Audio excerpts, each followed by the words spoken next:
मैंने एक दिन डिग्गी खोली, उसमें बंद गोभी के पत्ते मिले मुझे। तो मैंने अपनी मम्मी से पूछा, ड्राइवर से पूछा, मैंने कहा यार साला मर्सिडीज की डिग्गी में बंद गोभी के पत्ते, ये तुम कहाँ जाते हो?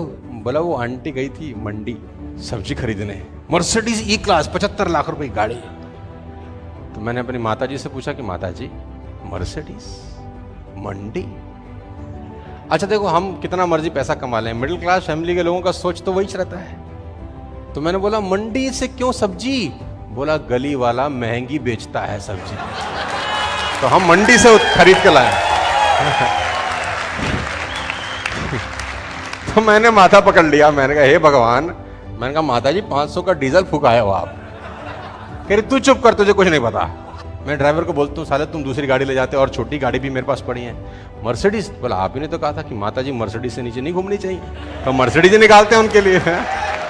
मैं 12वीं में था तो मेरे पिताजी मुझे मुंबई ले गए। मुंबई में एक टेम्पल था हरे रामा हरे कृष्ण, मुझे आज तक मेरे जहन में वो बात अंकित है, 100 बार सुना चुका हूँ। तो जब मैं वहां हरे कृष्ण हरे मंदिर में गया तो वहां एक सेंट थे, एक फकीर थे, एक सन्यासी थे जो प्रवचन कर रहे थे। बड़ी जबरदस्त उन्होंने बहुत सारी बातें बोली, एक मेरे दिमाग में चिपक गई। याद है मुझे आज भी, 100-125 लोगों का छोटा सा गैदरिंग था।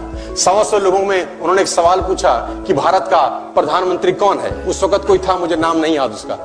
कौन चलाता है देश को? तो बोला ये आदमी चलाता है, ये हमारे देश का प्रधानमंत्री। तो बोला ऑस्ट्रेलिया को कौन चलाता है? तो फला आदमी चलाता है। लंदन अमेरिका को कौन चलाता है? बोले फला आदमी। पूरी दुनिया में अलग अलग देशों को कौन चलाता है? बोले ये। बोले इस दुनिया को कौन चलाता है? मेरा बाप तो नहीं चलाता, कोई तो होगा जो, मैं आपको बताना चाहूंगा उसके काम में कोई डिफेक्ट नहीं होता। कभी जिंदगी में ऐसा हो नहीं सकता कि लीची के पेड़ पे सेब लगे। ये लोग, मैं फिर आपसे कहता हूं, ना तो नीम के पेड़ पे लगे थे ना पीपल के पेड़ पे। इनकी मां ने इनको ऐसे ही जना था जैसे मुझको जना है और जैसे आपको जना होगा। बस एक चीज चेंज होगी कि यहां हम नॉर्मल चीजों के लिए नहीं आए। स्टीव जॉब ने पूरी डिजिटल मार्केटिंग को, डिजिटल दुनिया को रिवोल्यूशनाइज कर दिया, पूरी क्रांति लेके आ गए स्टीव जॉब। आज स्टीव जॉब का कोई मुकाबला नहीं है। कॉलेज ड्रॉप आउट है यार, यूनिवर्सिटी ड्रॉप आउट एक आदमी, लेकिन जिस दिन उसको पता चला कि मैं नॉर्मल ऑर्डिनरी चीजों के लिए नहीं आया, जिंदगी बदल। तो एक आदमी को एक लड़की मना कर दे, हमारी तो जिंदगी बर्बाद हो चुकी, हम कहां जाएंगे? और मजे की बात है तो वो आजू बाजू में बात भी नहीं करता फिर किसी से। उससे पूछ लो क्या हुआ, बस हुआ क्या है, फोन नहीं उठा रही मेरा। आप बड़े बड़े देखते हैं पर्दों के ऊपर, सुप्रीम सेक्रीफाइस है लेडीज एंड जेंटलमैन उनका। सबसे बड़ा कंट्रोल है खाने के ऊपर, नपा तुला खाना, उबला खाना। हम तो साला भी लंच हो जाए बस, आने दे आज है।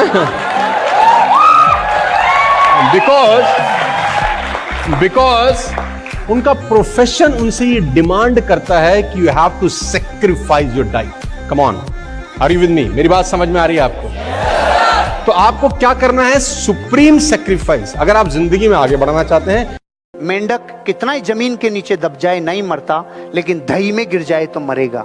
एक आधी भगोनी दही की भरी थी, 2 मेंढक गिर गए, तो एक ने तो प्रिंसिपल फॉलो किया, भाई दही में गिर गए अब तो मरना ही है, तो वो तो मर गया। और दूसरे ने देखा मर तो रहे ही हैं, लेकिन जब तक नहीं मर रहे तब तक नए प्रयोग जिंदगी के साथ कर लेवे। उसने हाथ पांव हिलाना चालू किया।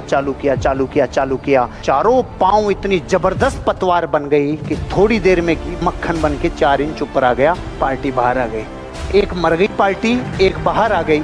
अगर वो मेंढक प्रयोग नहीं करता, अरे मर तो रही है, प्रयोग करने में क्या जाता है? जिसने नए प्रयोग किए ना, वो जिंदगी में अगली जंप पे जाता है।